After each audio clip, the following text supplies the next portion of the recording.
여러분 안녕하세요.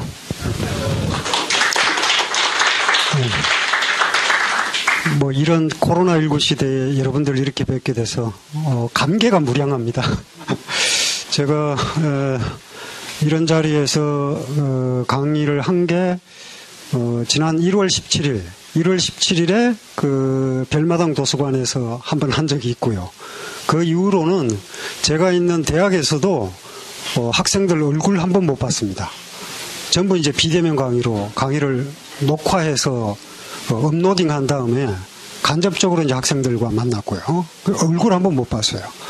그리고 이제 서울 자유시민대학이라고 있는데, 거기는 이제 몇 번 하긴 했습니다. 이제 오늘처럼 여러분들처럼 전부 마스크 쓰고 오시고, 저도 이제 그 투명 마스크 쓰고, 이런 식으로 이제, 3번 했네요. 거기서 3번 했고, 그 외에는, 오늘이 처음입니다. 그래서 이런 시대에 이런 또 모임을 더욱이 함석헌 선생님 이야기를 가지고 여러분들을 뵙게 된 것이 정말 저에게는 뜻깊은 시간인 것 같습니다. 아마 함석헌 선생님 이야기를 가지고 오늘 시간을 보내자면 밤을 새야 할 텐데요. 예, 오늘 무리하진 않고 예, 잠깐 동안 선생님 말씀 드리고 또 여러분들과 대화를 나누는 시간을 갖도록 하겠습니다. 만약 어떤 분이 저에게 함석헌 선생이 어떤 분이냐 이렇게 물어본다면 저는 이렇게 대답하겠습니다. 글을 아는 분이다 이렇게 이야기를 하겠어요. 글을 안다는 게 뭘까? 그러니까 함석헌 선생이 9살 때, 함석헌 선생은 이제 1901년생이거든요. 9살 때면 1910년이겠죠. 그때 무슨 일이 있었습니까? 1910년 8월 22일, 이른바 이제 경술련의 국치가 있었던 해죠. 일제가 조선이라는 나라를 강제로 병탄한 해가 1910년입니다. 그리고 함석헌 선생이 9살 때였고요.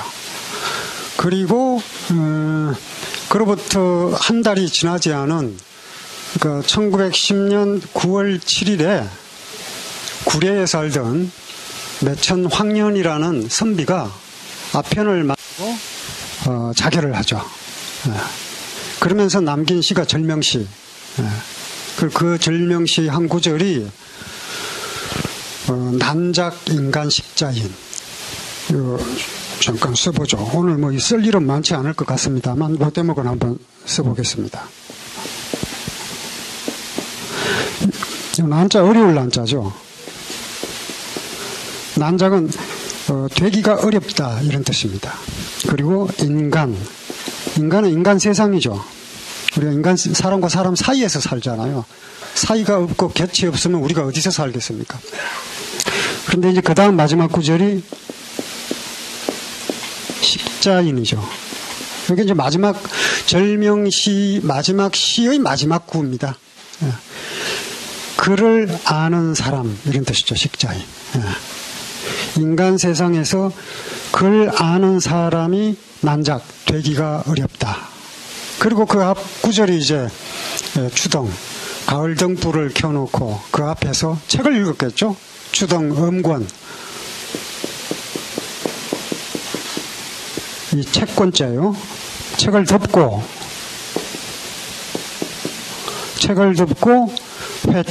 청고 옛사람을 생각하는 겁니다. 청고의 옛사람을 그리워하다 생각해 보니 인간 세상에 글 아는 사람이 되기가 어렵더라. 글 아는 사람이 되기가 어려운 거죠. 누구나 글을 읽고 누구나 글을 쓰는 시대죠. 지금은. 그런데 정말 글을 읽은 자가 되고 글을 쓴 자가 된다는 게 어떤 일인가? 매천황년이 1910년 이때 한 이야기죠. 정말 어렵죠. 함석헌 선생은 1910년 9살 때 나라가 망한 걸 어떻게 알았냐면 교회당에서 부모와 동네 어른들이 교회당에 모여서 통곡을 하는 거예요. 나라가 망했다고. 통곡을 한 그 모습을 보고 엄청나게 충격을 받은 거죠. 그리고 그걸 평생 잊지 못해요. 거기서 시간이 멈춘 겁니다. 제가 이제 이건 좀 된 이야기입니다만 요즘은 이제 대학생들이 들어오면 2000년생, 2001년생 막 이렇습니다. 실감 잘 안 나실 거예요. 대학 신입생들이 2000년 이후에 태어난 학생들이에요. 말이 안 통해요. 정말 힘들더라고요. 근데 이제 그 전에 몇 년 전까지 한 7, 8년 전에는 바로 이제 9살, 10살 무렵에 IMF를 당한 학생들. 그 학생들이 뭔 얘기를 하라 그러면 전부 IMF 얘기를 하더라고요. 자기 유년 시절에 9살, 10살 무렵에 나라가 부도가 났다. 이거 망한 건 아니지만 우리 뭐 보란듯이 일어서긴 했죠. 보란듯이 일어서긴 했습니다만 그 당시 충격을 이루다 말할 수가 없죠. 이 성년이 되어서 그런 역경을 겪는 것과 어린 시절, 유년 시절에 그런 어려움을 겪는 것은 그 두려움의 정도가 크게 다르죠. 그런 기억을 평생 잊지 못하는데 선생의 경우에는 9살 때 나라가 망한 겁니다. 그것도 이렇게 뭐 상징적으로 망한 것이 아니라 정말 일제가 침탈해서 강제로 병탄되는 그런 상황이 된 거죠. 거기서 시간이 멈추었고 그리고 선생이 성장해서 평양고등보통학교를 들어갔으니까 그 당시로서는 십자인 지식인이 된 거죠. 지식인이 되었는데 결국 어떤 지식인이 되었느냐. 식민지 지식인이 된 겁니다. 식민지 지식인요. 지금 우리는 식민지 지식인이 어떤 처지인지 감히 상상할 수 없습니다. 그 모욕감, 그 굴욕감, 그게 어떤 건지 감히 상상할 수 없고, 다만 이제 그 시절 문인들이 어떤 글을 썼는가를 보면 되겠죠. 뭐 최남선이라든지, 이광수라든지, 유진호라든지, 이 소설을 읽어보면 나옵니다. 그 극도의 자기 모멸감, 그런 게 그 글 속에 들어가 있단 말이에요. 그게 식민지 지식인의 특징이에요. 결국 이제 이 식민지라고 하는 것은 본국을 넘어설 수 없는 근본적인 한계가 있잖아요. 식민지 지식인에게 던져진 가장 큰 책무가 뭘까요? 물론 어떤 사람은 재빠르게 변신해서 그 식민 모국의 일원이 되겠다. 아마 그런 역사가 뭐 엄청 많죠. 아마 대부분의 사람들은 그런 길을 갔죠. 그래서 대부분 이제 일본에 가서 공부를 하면서 식민 모국인이 지식인이 되기를 바라고, 그건 뭐 이렇게 한국만 그런 게 아니라요. 뭐 전 세계적으로 다 그렇습니다. 특별한 현자라고 하더라도 일단은 모한디스 간디 같은 마하트마 간디라고도 하죠. 간디 같은 경우에 영국 가서 공부를 했잖아요. 그리고 영국에서 인정을 받고 변호사 자격증을 땄고 국제 변호사로 활동하면서 전 세계를 돌아다니고 그로 인해서 세계적인 현자로 알려지고 뭐 그랬죠. 만약에 그렇지 않고 간디가 인도에 머물면서 민족주의 운동을 전개했다면 그렇게 널리 알려졌을까요? 아마 쉽지 않았을 겁니다. 이후에 뭐 다른 경우를 봐도 비슷하지 않습니까? 뭐 미얀마의 아웅산 수치 뭐 선거에 승리하고 하는 말이 뭐 로미오와 줄리엣 셰익스피어를 인용하잖아요. 로즈 이즈 로즈. 장미는 장미다. 뭐 장미는 어떤 다른 이름으로 불리더라도 그 향기는 사라지지 않는다. 저는 뭐 미얀마에 혹시 뭐 아웅산 수치보다 더 훌륭한 그런 민족주의자나 정치인이 있는지는 모르겠습니다만 있다 하더라도 아웅산 수치처럼 서구에 가서 서구식으로 사고하면서 심지어 서구를 비판하는 것도 서구적이에요. 그런 방식이 아니었다라면 저렇게 널리 알려지고, 물론 아웅산 수치는 이제 오점이 좀 크니까 무슨 주었던 상을 빼앗네 마네 그러고 있습니다만, 그것도 참 우리가 넓은 시야에서 보면 참 그 유치찬란한 그런 이야기인데 뭐 그러고들 있잖아요. 아마 그랬을 겁니다. 그런 한계가 있는 거죠. 식민지 지식인으로서 한계가 있습니다.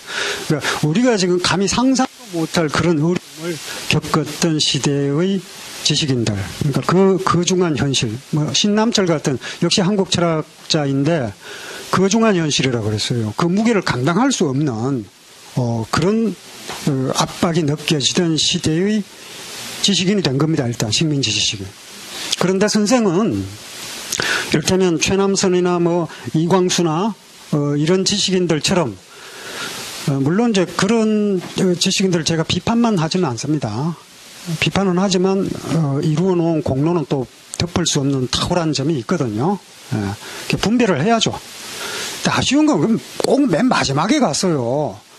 꼭 뭐 44년, 1944년 뭐 이 무렵에 가서 이렇게 변절을 하니까 1년만 더 버텼어도 예, 그렇잖아요. 눈이 좀 밝았으면 여기 곧 패망할 걸 안다. 그러니 조금만 버티자 이랬을 텐데 말이죠. 물론 이제 윤동주 시인 같은 경우는 그렇게 버티고 있었음에도 결국 그 몇 달을 더 누리지 못하고 감옥에서 삶을 마감했죠. 우리 그거 같이 봐야죠. 뭐 저도 최남선 논어를 연구한 적이 있거든요. 탁월해요. 그런 번역 없습니다. 그럼에도 윤동주나 홍명이나 이렇게 홍명희 선생은 일제가 적어도 100년은 갈 것이다. 그렇게 얘기를 했어요. 그 양반이라고 무슨 눈이 밝아서 일제가 곧 패망한다는 걸 알고 그렇게 저항한 게 아닙니다.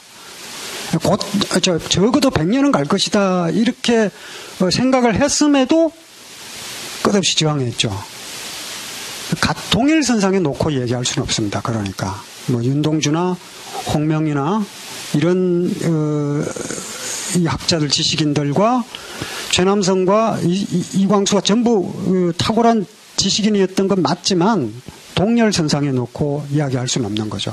어쨌든 그들은 식민지를 넘어서는 방식이 식민 모국의 동화됨으로써 그 한계를 극복하려고 했던 것이고 홍명이나 윤동주나 이런 지식인들은 저항함으로써 넘어서려고 했던 거죠. 함석헌 선생은요.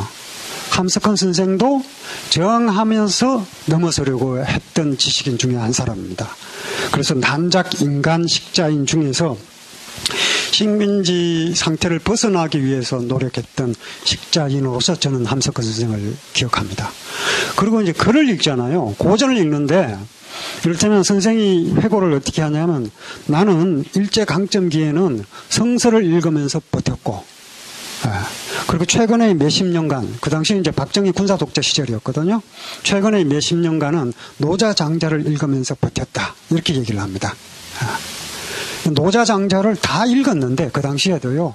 노자장자는 뭐, 2400년 전의 고전이니까 누구나 다 읽습니다.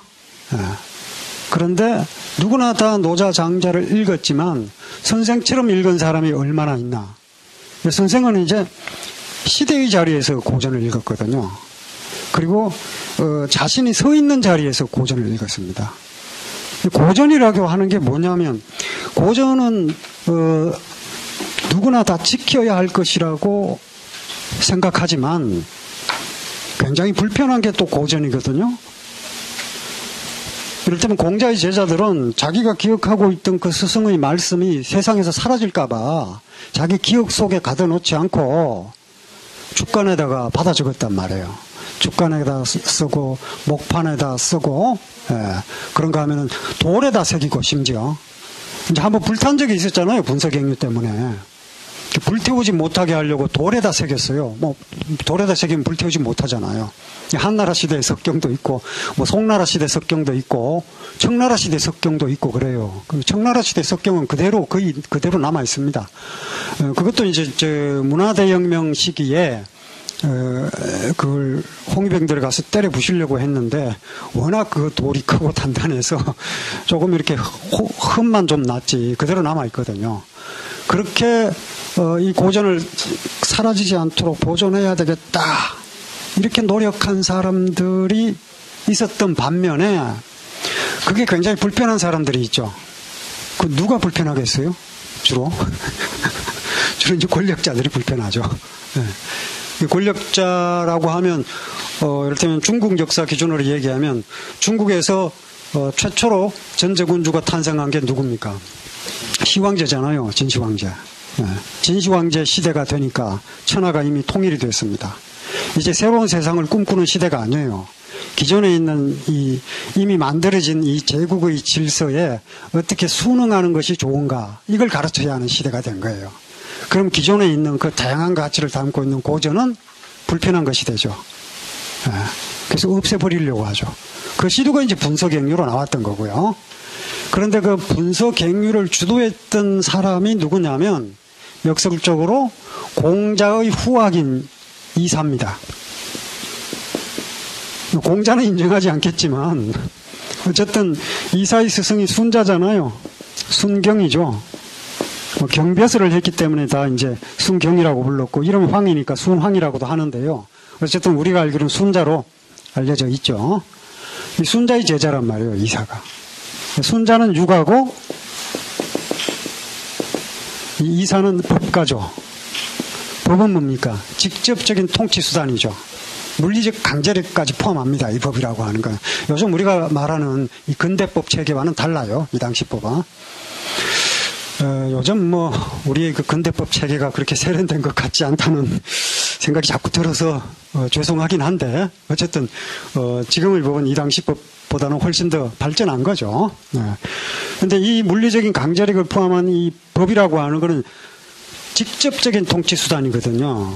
그런데 이런 입장에서 보면 이 스승이었던 순자가 중시했던 이 고전, 우리는 지금 고전이라 그러지만 그 당시에는 이제 경이죠, 경.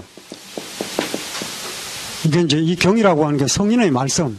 전 이러면 이제 성인의 말씀을 전하기 위해서 현인이 풀이를 하는 게 전입니다. 그래서 계속 전해지는 거죠. 경이 있다 그러면 그 경이 세상에서 읽히기 위해서는 전이 필요한 겁니다. 왜? 경이 만들어진 시기의 언어와 수백 년, 수천 년 지난 뒤의 언어가 다르잖아요. 이해할 수가 없죠. 그래서 현인이 전수를 받아서 계속 전달해 주는 겁니다.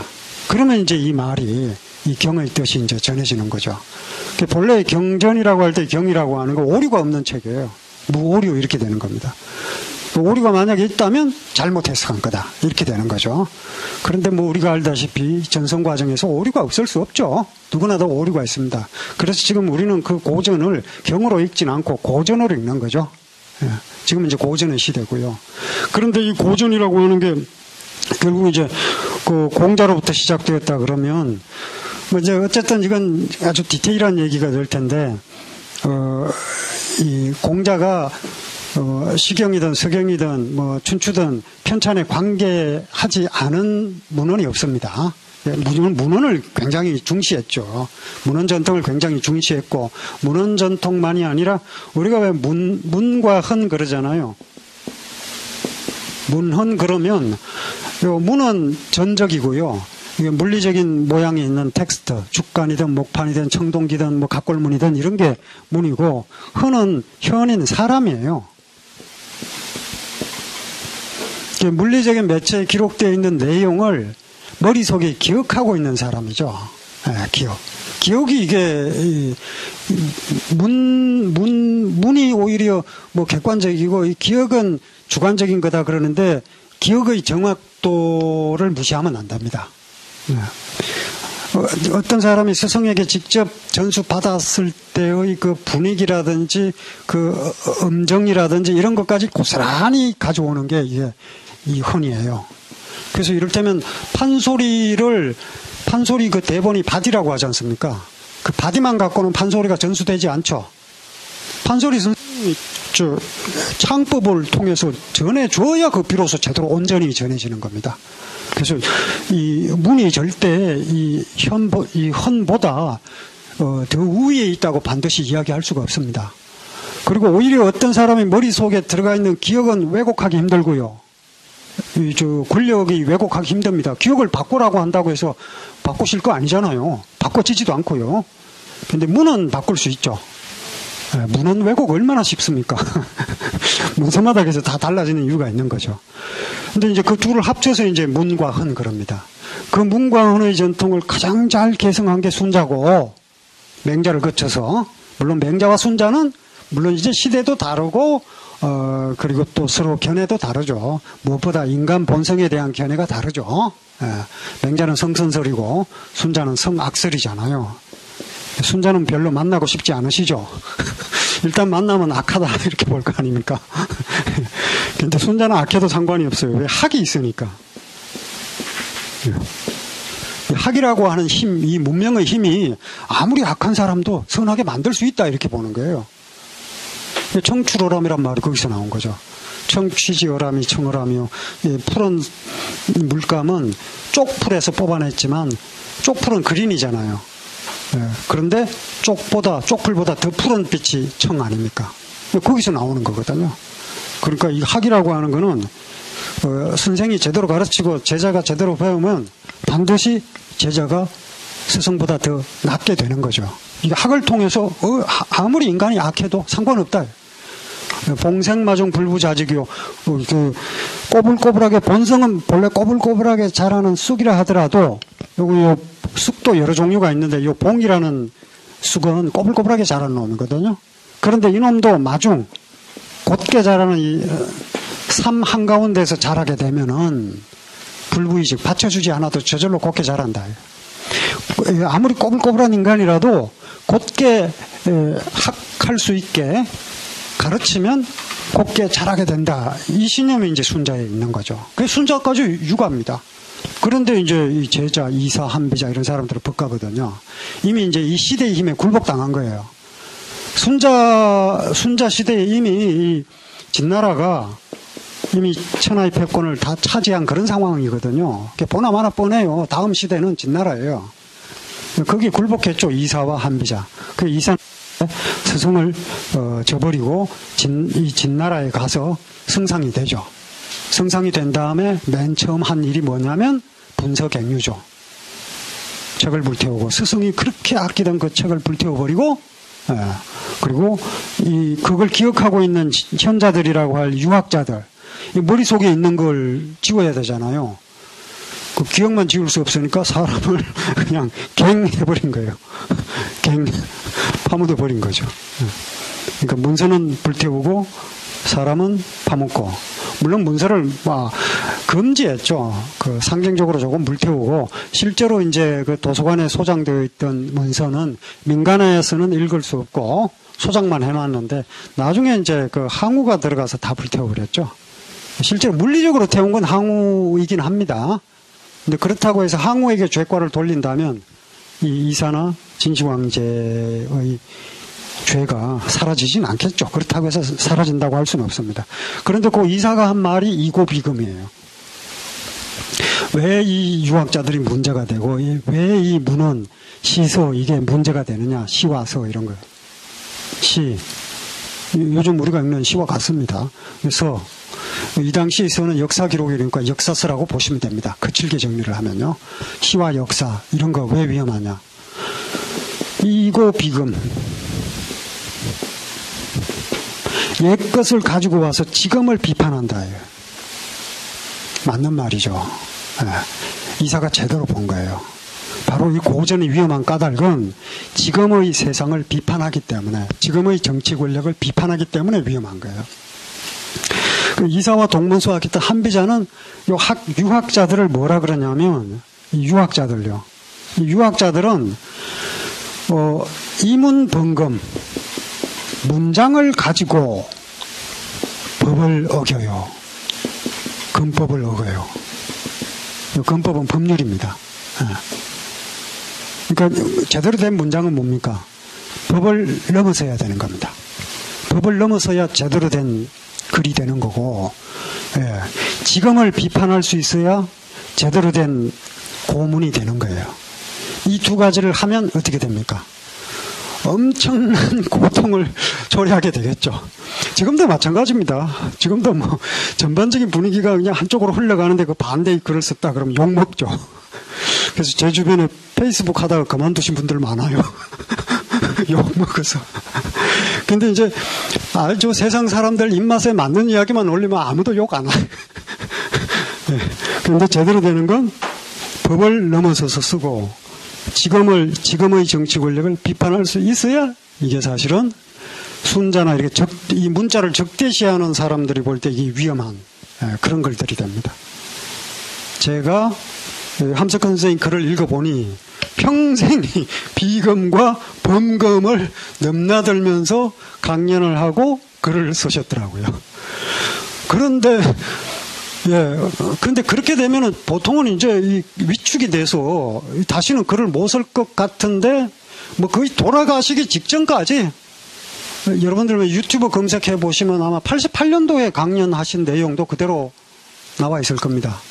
제가 최근에 이제 한번 봤더니 그때는 그 함석헌 선생 스타일이 그거예요. 처음에 강연을 시작할 때 시 한 수 먼저 얘기하죠. 거기 보면 와우각상쟁하사. 와우는 달팽이에요. 그리고 각은 달팽이 뿔. 달팽이 보면 여기 조그만 뿔 있잖아요. 자세히 봐요, 보이는 그 뿔.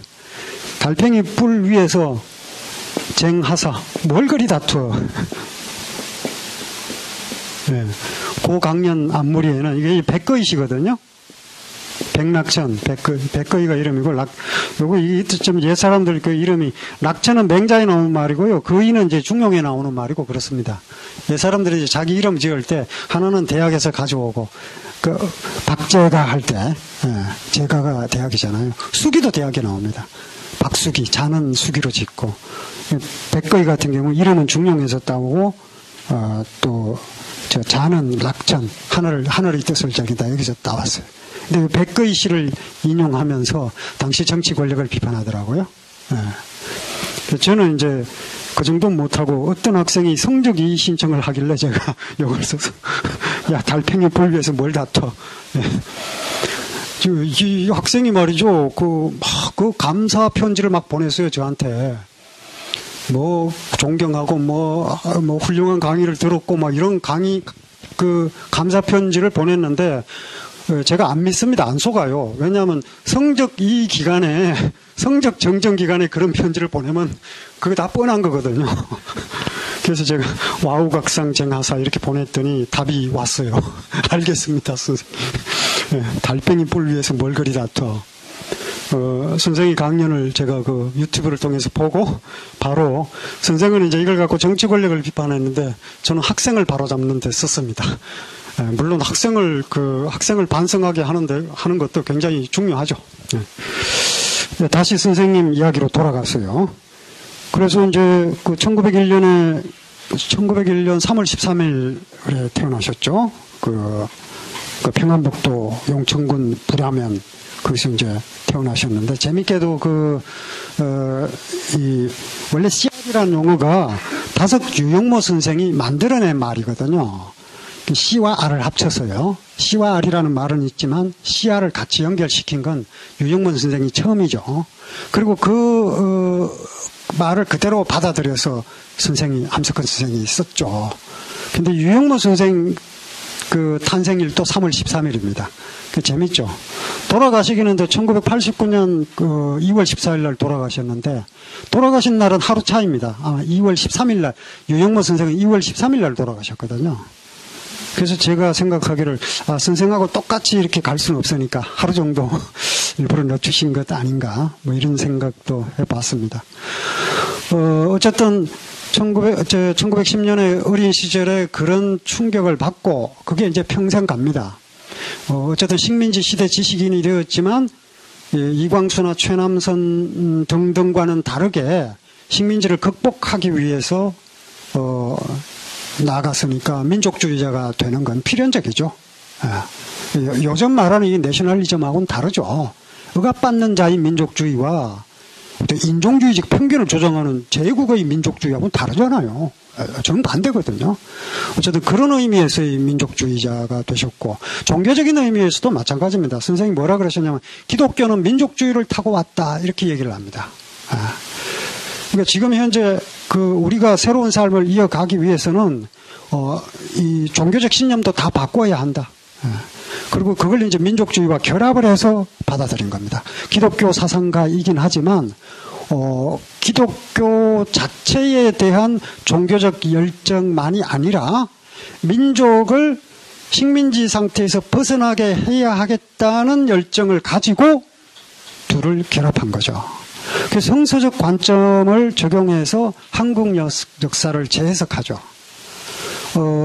원래 이제 뭐 다 아시다시피 그 오산고등학교에서 유영모 선생을 만나서 뭐 얼마 배우진 못해요. 유영모 선생이 그 일제가 허가를 안 해주니까 교장 취임을 못 하거든요.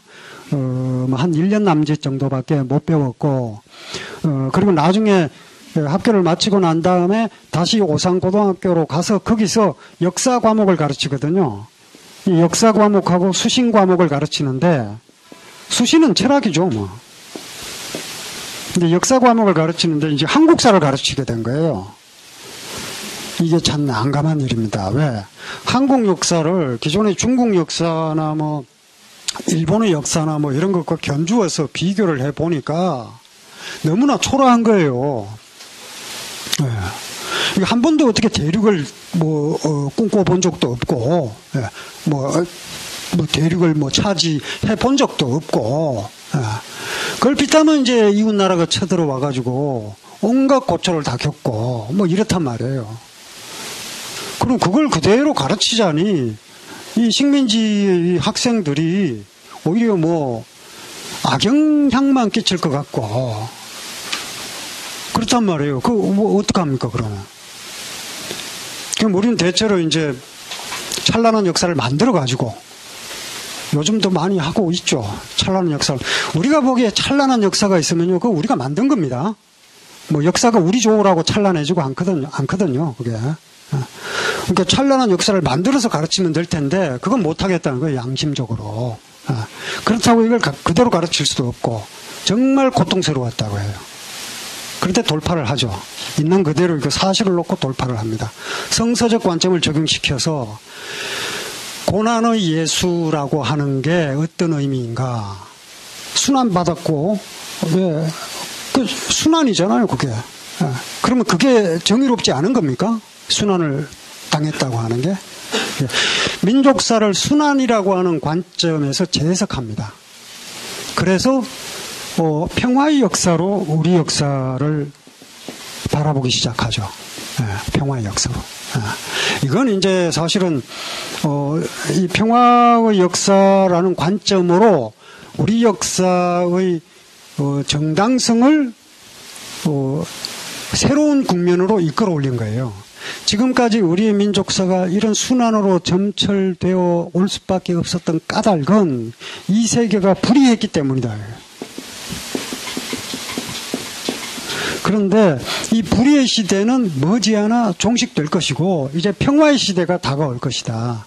그렇다면 우리의 역사야말로 세계사에 자랑스럽게 내놓을 수 있는 찬란한 역사가 될 수 있다. 이렇게 재해석을 한 거예요. 재해석을 하면서 이제 그대로 돌파를 합니다. 이걸 이제 뭐 역사를 왜곡한다든지 아니면 외면한다든지 이런 방식이 아니죠. 우리 뭐 마음 편하게 하면 이제 뭐 이렇게 역사물이라고 하잖아요. 역사물은 역사가 아니잖아요. 역사 소설이고요. 뭐 그걸 갖고 얼마든지 아름답게 그릴 수 있겠죠. 원래 우리가 뭐 동아시아 전체를 제패한 위대한 국가였고 뭐 많잖아요. 그걸 보고 있으면 우리 마음이 편안해지죠. 좀 우쭐해지고요. 네. 그런데 새로운 방식으로 이제 이끌어가기 시작한 겁니다. 그러면 우리가 보지 못했던 가치들이 드러나기 시작합니다. 최근도 아닙니다. 벌써 몇 년 됐는데 미스터 선샤인인가요? 그게 그런 거예요. 그게 보면은 그 시대를 역사물로 만든다고 하는 게 기존에는 꿈도 못 꿀 일이죠. 왜냐하면 그 결과 우리가 알잖아요. 그러다가 망했잖아요, 조선이. 그런데 그 망하기 직전까지의 저항의 과정을 드라마로 만들었는데 그게 사람들에게 받아들여지기 시작했다는 건 엄청난 진전입니다. 기존엔 그냥 치우고 역사로 끝나는 거예요, 그건. 우리 조상들이 못 나가지고, 세계사적인 그 추세에 발맞추지 못하고 결국 이 한반도 안에서 지질하게 이렇게 있다가 망했다 이렇게 알고 있잖아요. 과연 그랬는가? 아니거든요. 그게 이제 드라마이긴 하지만 그게 상당한 역사적 사실이 그 속에 들어가 있습니다. 그 시기에 활동했던 사람들을 요 평화라는 관점에서 새로 바라보는 거죠. 물론 가공이 많긴 하지만요. 그러니까 시점 자체를 완전히 다르게 전환시킨 겁니다. 사실 아주 새로운 역사관이 나오는데 이게 이제 나중에 뜻으로 본 한국 역사라고 나오잖아요. 지금 한길사에서 나와 있죠. 이 이야기는 뭐 여러분들이 그 책을 한번 찾아서 읽어보시는 걸로 대신하고요. 이제 오늘 주제가 함석헌 선생이 노자와 장자를 어떻게 읽었는가가 주제니까 이제 노자 장자 이야기로 들어가겠습니다. 왜 그럼 함석헌 선생은 노자를 중심으로 정권을 비판했을까? 노자는 아시다시피 글이 짧아요. 노자 전체가 81장인데 5천자 남짓이거든요. 5,043잔이 5,023잔이 조금 차이가 있고요. 대체로 5천자입니다. 그런가 하면은 가장 오래된 노자는 곽점초간이라고 해서 중국 호북성 형문시 곽점촌이라는 곳이 있는데 거기서 이제 1993년에 이제 대량의 죽간이 출토가 돼요. 4만자 정도가 기록되어 있는데 그 중에서 일부의 노자가 나옵니다. 근데 그거는 이제 2천자 정도밖에 안 돼요. 2천자 정도밖에 안 돼요. 그래서 사실 이게 뭐 노자다 아니다 이 말이 많은데 노자 맞습니다. 노자 맞는 이유가 노자의 핵심 내용이 다 들어가 있어요. 그럼 뭐 노자인 거죠. 근데 이제 나중에 5천자로 만들어진 까닭은 사마천 사기에 보면 노장신안열전이 있거든요. 그 노자에 보면은 그 뭐 글자 수가 454자밖에 안 되는데 거기에 보면은 이제 5천문이라는 말이 나와요. 문은 문과 자예요. 문은 원래 상형문자고 자는 이 상형문자에서 파생된 겁니다. 그래서 이를테면 상형문자는 달월자, 달 모양이잖아요. 날일자 그럼 해 모양이잖아요. 이 둘이 합치면 발글명자, 이거 자입니다. 새끼 쳤다. 그게 문과 자 이거예요. 근데 이제 그 5천문이라고 돼 있으니까 사마천이 기록한 그 노자 전설에 맞추어서 이후에 5천자로 맞추어서 노자를 다시 엮었지 않느냐 이런 추정을 문헌학자들이 하는데 재미가 하나도 없습니다. 계속 이야기는 하지 않겠습니다. 그러니까 이건 대조하고 재미는 없는데 필요한 작업이긴 합니다. 근데 어쨌든 이것도 노자고 다 그렇습니다. 예를 들면 노자가 2천자밖에 없는데 5천자로 맞췄다 하더라도 결국 노자의 대의가 그대로 들어가 있는 그 취지를 그대로 살려서 쓴 글들이기 때문에 81장 전체가 다 노자다 이렇게 보시면 됩니다. 그리고 그 얘기는 함석헌 선생이 말에 따르면 노자 전체가 81장이지만 노자는 한 문장만 알아도 나머지 80장의 뜻을 다 짐작할 수 있다 이렇게 얘기를 했어요. 함 선생이요. 왜? 전부 노자는 계속해서 같은 말을 반복하고 있기 때문이다. 과연 그런가? 이건 이제 굉장한 이 퍼즐을 푸는 굉장히 중요한 키워드입니다, 이거. 저는 저만 그렇게 생각한 줄 알았는데, 함석헌 선생님이 먼저 그 얘기를 하셨더라고요.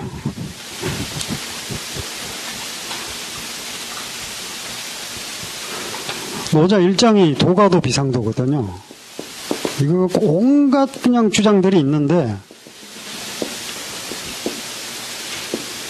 도가도는 가도지도입니다. 가도는 도라 할 만하다 이런 뜻이에요. 도라고 일컬을 만한 도는 상도가 비 아니다. 80장 전체가 이 말이라는 거예요. 입증을 한번 해보죠. 43장이 되면 상경, 하경, 노자 도덕경은 도경이 상경이고 덕경이 하경이고 그런 식으로 이제 문헌학적으로 분류가 되는데 뭐 그건 중요한 건 아니고요. 이 마왕태에서 출토된 그 백서노자, 비단에 쓰인 노자에는 덕경이 앞에 나와 있어요. 상덕부덕입니다.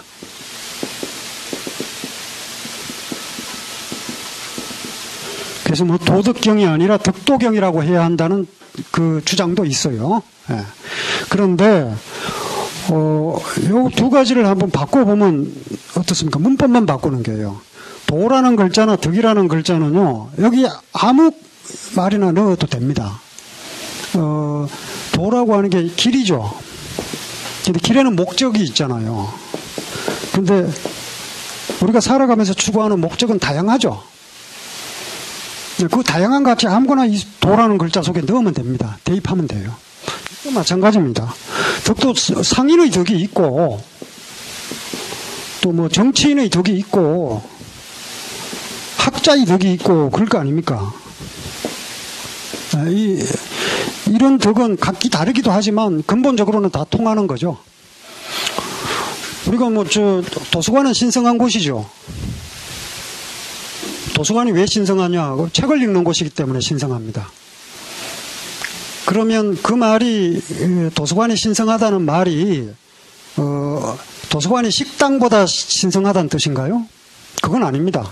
식당도 신성한 곳이에요. 왜? 식당은 밥을 먹는 곳이기 때문에 그렇습니다. 근데 식당에서 음식을 먹는 곳이기 때문에 신성하고요. 식당에서 책 보고 있으면 신성한 게 아닙니다. 도서관에서 밥 먹고 있으면 신성하지 않습니다. 놀이터는 아이들이 소리 지르면서 뛰어놀아야 신성한 곳이에요.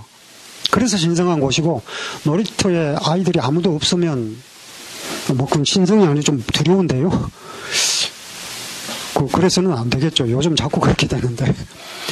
국회가 신성한 곳이에요. 예. 그 신성한 곳인데, 국회에서 낮잠 자고 있으면 신성한 게 아니죠. 예. 그런 의미에서, 그런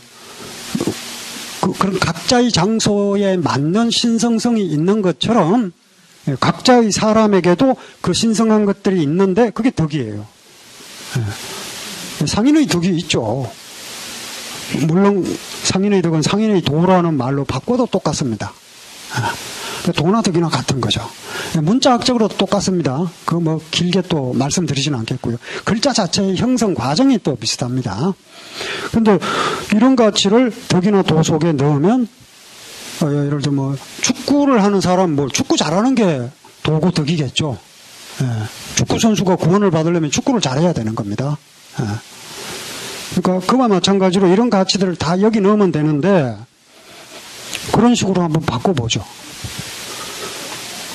그러니까 도가도 비상도라는 문장 구조를 상덕 부덕이라고 하는, 이건 최상의 덕은 덕으로 보이지 않는다, 베풀지 않는다는 뜻이에요. 우리가 덕이다 그러면 덕택이잖아요. 덕택. 택은 적셔주다, 윤택하게 해주다, 이러니까 베푸는 거거든요. 최고의 덕은 베풀지 않는다, 이렇게 되는 거죠. 그러면 요걸 도라고 할 만한 도는 도가 아니다, 이 문장 구조를 이렇게 바꾸면 어떻게 되냐면 상도 부도 이렇게 됩니다. 상도 부도 이렇게 간단히 바꿀 수 있어요. 그럼 상덕 부덕을 도가도 비상도 구문으로 바꾸면 덕가덕 비상덕이에요.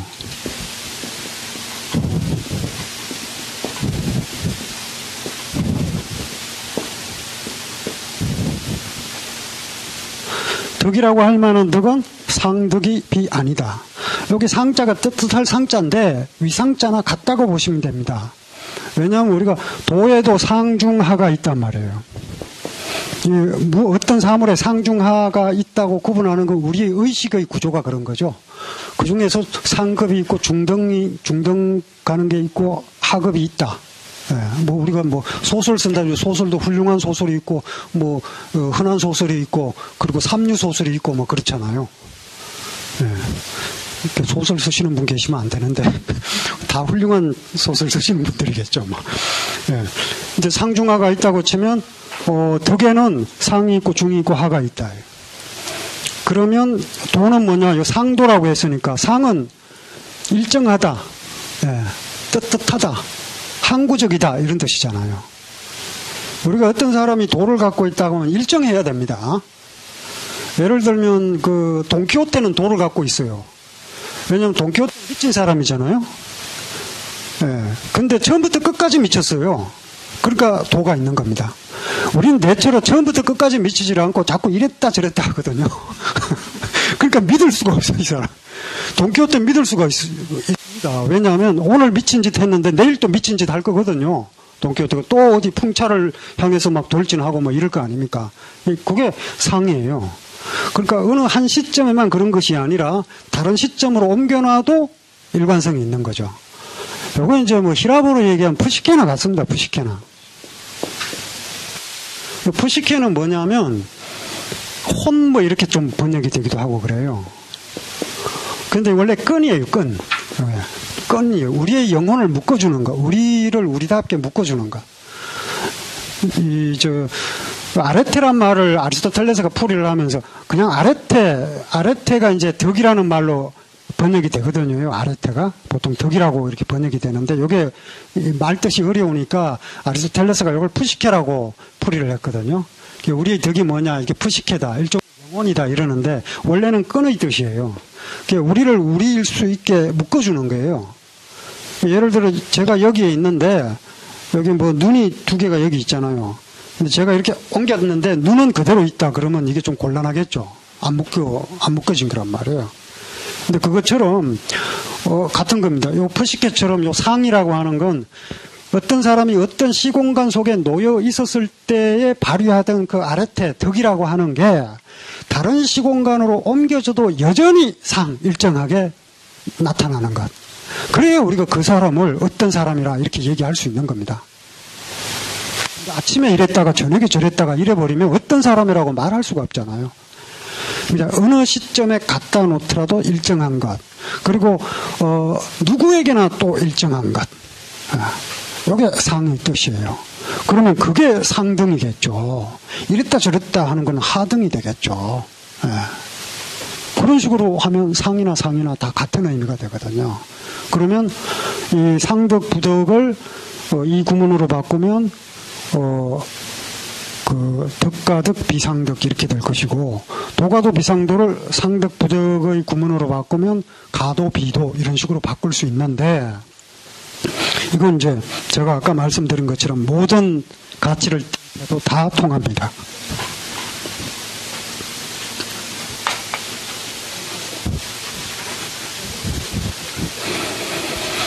그런 식으로 실제로 기록되어 있는 부분이 대인, 불인 이런 거예요. 대인, 불인. 이는 사랑이죠. 인간에 대한 사랑이잖아요. 근데 사랑인데 작은 사랑이 아니라 큰 사랑은 사랑하지 않는 거예요. 그러니까 이걸 표현으로 바꾸면 사랑한다고 말하지 않는 겁니다. 사랑한다고 말하는 게 아니라 말하지 않는 큰 사랑. 큰 사랑은 사랑한다고 말하지 않는다. 이렇게 되는 거예요. 과연 그런가? 이럴 때 이건 뭐 전부 그냥 사랑한다고 아침 저녁 계속 얘기하고 그러잖아요. 그 중에 진짜 지켜지는 사랑은 얼마나 될까요? 저 걱정돼요. 정말 얼마나 서로 그렇게. 네.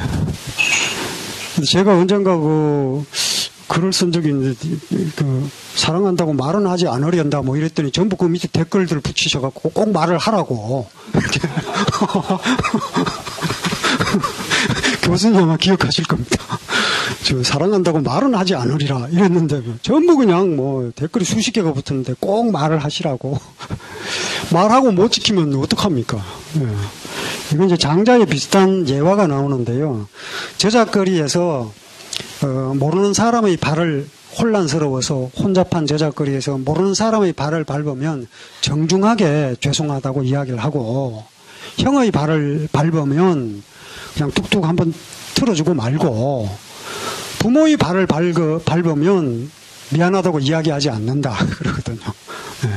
그게 큰 사랑이라는 거죠. 예. 말하지 않는 사랑. 근데 인이 아니라 이걸 다른 말로 다 바꿔도 다 마찬가지입니다. 그러니까 여기 뜻할 상자를 붙이든지 큰 대자를 붙이든지 최상이라고 하는 이 상자를 붙이든지 아니면 지극할 지자를 붙이든지 다 같은 거예요. 이게 최상급이에요. 최상급.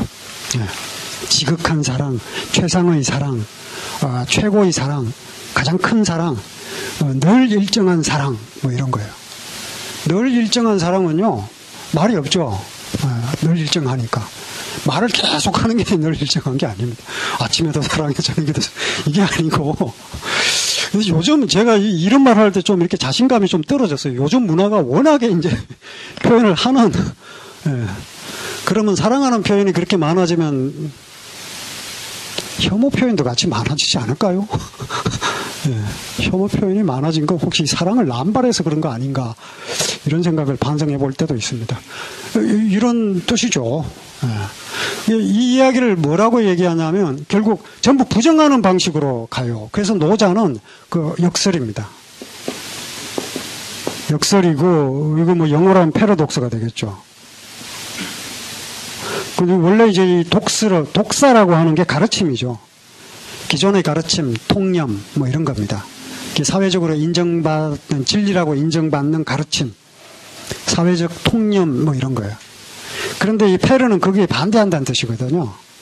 페르는 원래는 히라브에서 페르 이러면 옆에 있다, 곁에 있다 이런 뜻입니다. 옆에 있으면서 뭐 하죠? 자꾸 비판하잖아요. 맹자가 제나라 왕 옆에 있으면서 계속 제나라 왕 비판하거든요. 옆에 있으면서 페를레를 달리는 거예요. 평행선을 달리는 거예요. 반대한다는 뜻이 있어요. 기존의 통념에 반대한다. 함석헌 선생님, 제가 여기 써놨습니다. 지금 뭐 이걸 다 읽을 시간은 절대 없기 때문에 제가 그냥 이렇게 써놓은 부분 그 참고로만 한번 보십시오.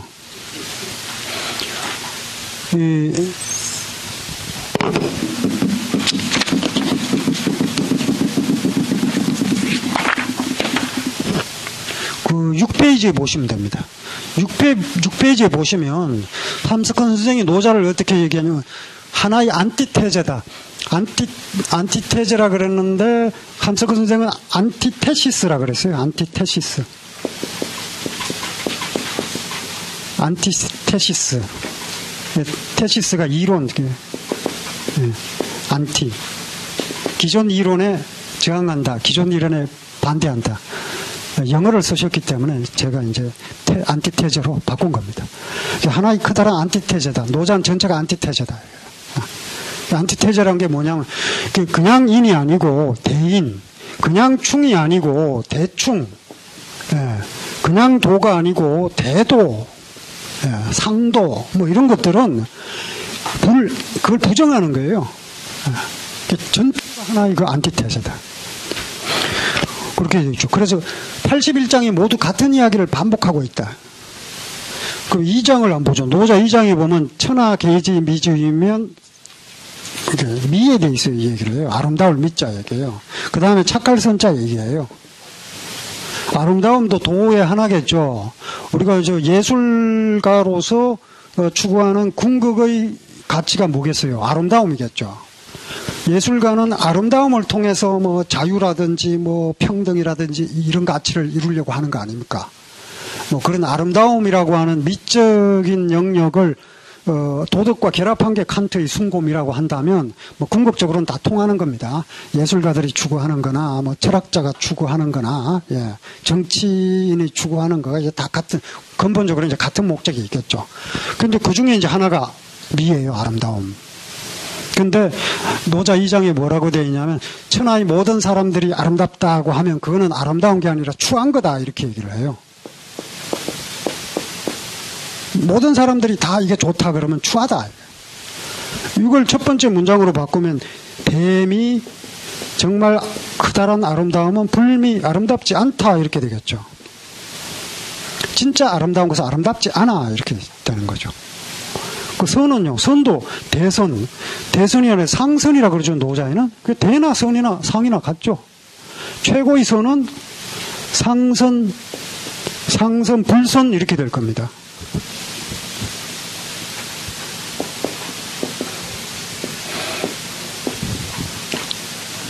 이건 이제 덕자를 선자로 바꾼 것에 지나지 않죠. 덕을 선으로 바꾼 거죠.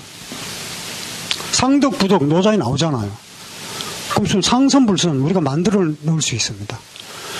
노자가 원래는 이제 한 장의 뜻인데 그걸 계속해서 이제 반복해서 늘린 거다 이거죠. 대인 불친 이런 말도 있습니다. 그 71장인가 그래요. 가장 큰 사랑은 불친, 친. 사랑하지 않는다. 이것도 사랑이고 이것도 사랑인데요. 요 친은 원래 이제 육친 간의 사랑을 원래 가리키는 말이고 이게 이제 뜻이 확장돼서 다양한 의미를 갖게 됐죠. 친해 그러면 꼭 육친 간의 사랑인 것만은 아니거든요. 대인 불친 뭐 다 같은 얘기가 되는 겁니다. 그러면 큰 사랑을 베푸는 게 뭐냐? 하늘이 큰 사랑을 베풀겠죠. 하늘이 만물을 만들어냈다 이렇게 보고 있으니까. 그럼 천도는 무친이에요. 천도는 사적인 사랑이 없어요. 천도는 그저 비춰줍니다. 비춰주면 그 햇빛을 비춰주면 거기에 뭐 송이버섯도 자라고 버섯은 뭐 그렇게 햇빛을 좋아하진 않네요. 근데 아예 없으면 또 못 자라겠죠. 독버섯도 자라고 뭐 그런 거예요. 하늘이 이제 뭐 햇빛을 비춰줄 때 요놈은 예쁜 놈이니까 많이 비춰주고 저놈은 미우니까 안 비춰주겠다 이러면 하늘이 미친 거죠, 그건. 예. 그 천도무친입니다.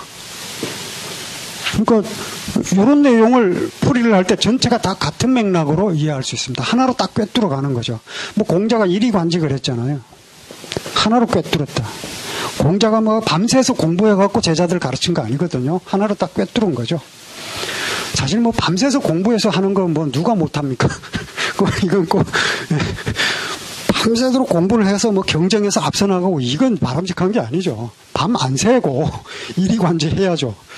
참 이렇게 할 수 있으면 참 좋긴 할 텐데 밤을 새긴 새야 되더라고요. 이건 이제 저희 한계고 노자 정도 되면 이리관직 딱 이렇게.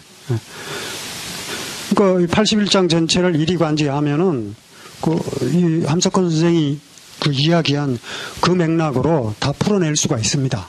지금 제가 시간이 없어서 다 하진 못하지만 뭐 고하상경할 때 이건 높은 것 낮은 것 얘기할 때도 마찬가지입니다. 높은 것과 낮은 곳이 있다고는 하지만 이거는 서로 기울어진 게요. 상경 기울경자예요. 낮은 곳의 입장에서 보면 높은 곳이 기울어져 있고 높은 곳의 입장에서 보면 낮은 곳이 기울어져 있다. 고하가 뒤집어져 버립니다. 그러니까 그 자체로 전복적이죠.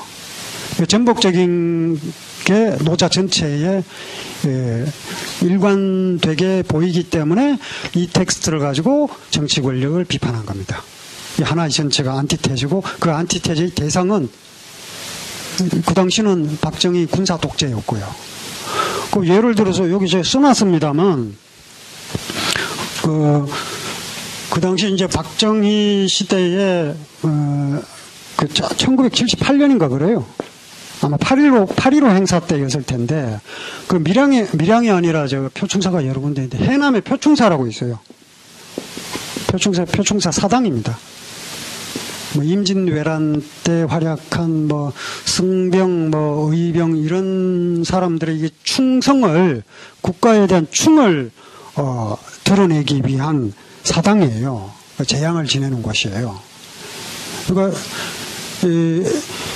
국가의 이 공동체를 지키기 위해서 헌신했던 사람들의 그 충성을 드높인다. 이게 참 좋은 일인데 그걸 왜 독재자가 그걸 왜 하겠어요? 나한테 충성해라 이런 얘기 아니겠어요, 그게? 예. 근데 이때 이제 함석헌 선생이 아마 그 미국에 가 계시다가 돌아왔을 때일 겁니다. 돌아오자마자 CR의 소리에 글을 썼는데 표충사의 충자를 벌레 충자로 바꿔서 썼어요. 표충. 이거는 버러지 같은 충이다. 예. 이게 또 노자식입니다. 이 충가충. 이 충 중에서 가충, 세상 사람들이 충성스럽다고 할 만한 거는 이게 벌레 같은 충이에요, 이건 상충, 좋은 충이 아닙니다. 그럼 좋은 충은 뭐냐? CR에 봉사하고 민중에 봉사하는 게 좋은 충이다, 이거죠. 독재자에게 봉사하는 그게 충은 버러지 같은 충이다. 이런 식으로 비판을 해요. 근데 사실은 이제 노자 장자만 그렇게 읽으신 게 아니고요. 아무거나 가져오면 다 그렇게 해서. 최치원의 토왕서 경륜이라고 있죠. 그거는 이제 당나라 때, 최치원이 이제 12살에 이제 당나라로 입당을 해서 과거 시험을 본 다음에, 은하 열수지세니까 28살 때 돌아오거든요. 근데 그 전에 이제 중국에서 명문으로 이름을 떨친 게 황소라고 하는 그 농민 반란군의 그 수괴. 그러니까 당나라 입장에서 보면 이게 수괴입니다. 농민 반란은 반란이 아니에요. 농민 반란은 농민들이 먹고 살 수 없어서 봉기한 거죠. 봉기한 거예요. 농민 항쟁이죠. 근데 이제 어쨌든 그 당시 당나라 조정의 입장에서 보면 어쨌든 이게 반란군이죠. 뭐 당나라 황제의 입장에서 보면. 그래서 그 반란군의 수괴인 황소를 치는 경문, 그게 토황소 경문이잖아요. 뭐 교과서에도 실려 있으니까 아마 여러분들 많이 보셨을 텐데. 그거는 이제 사실은 지배자의 입장에서 쓰여진 글이거든요. 그런데 그 지배자의 입장에서 쓰여진 그거를 가지고 와서 독재 정권을 비판합니다. 그러니까 이제 사실은 노자 장자만이 아니라 뭐 그게 성서든 무슨 맹자도 그 가장 좋아하는 구절이 민위기였거든요.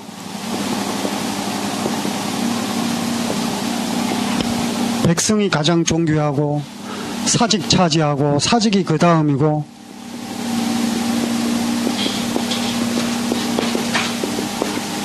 군이 경이라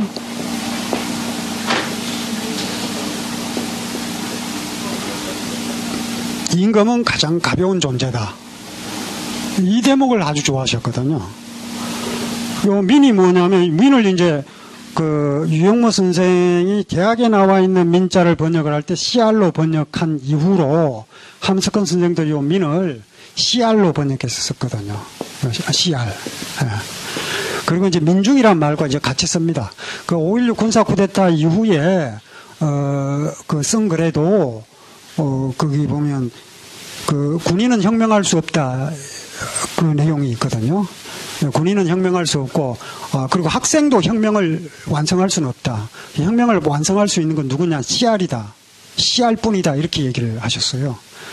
근데 뭐 언젠가 어느 시사 주간지 편집장이 무슨 함석헌 선생이 뭐 군사 쿠데타를 혁명으로 인정했다 뭐 이런데 뭐 어디서 말도 안 되는 그 완전 거꾸로 읽기였죠. 근데 어떤 분이 그때 또 적절한 시점에 반박을 해서 뭐 큰 문제거리는 안 됐던 것 같습니다.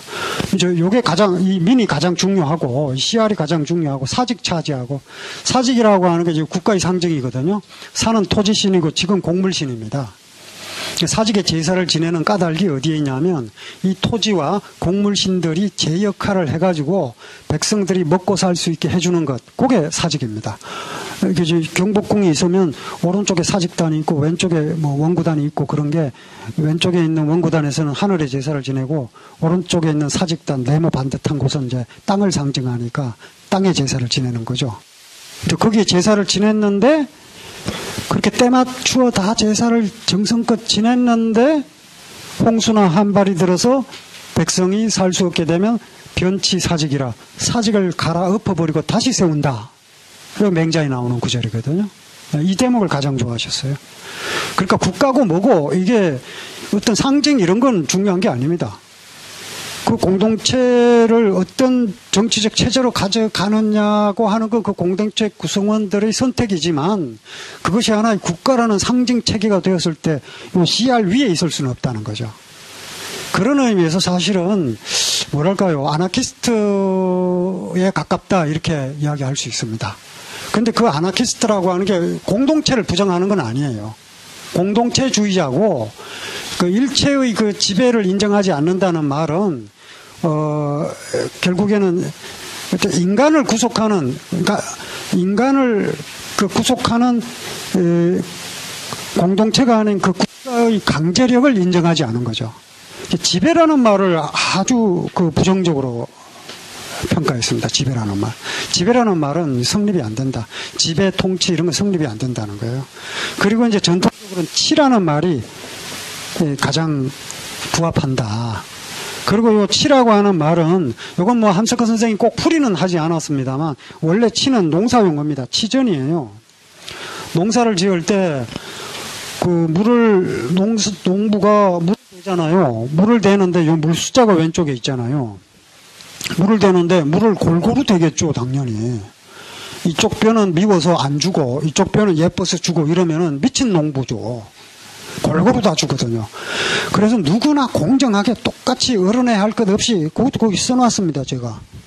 이게 함석헌 선생님 그 말씀 그대로거든요.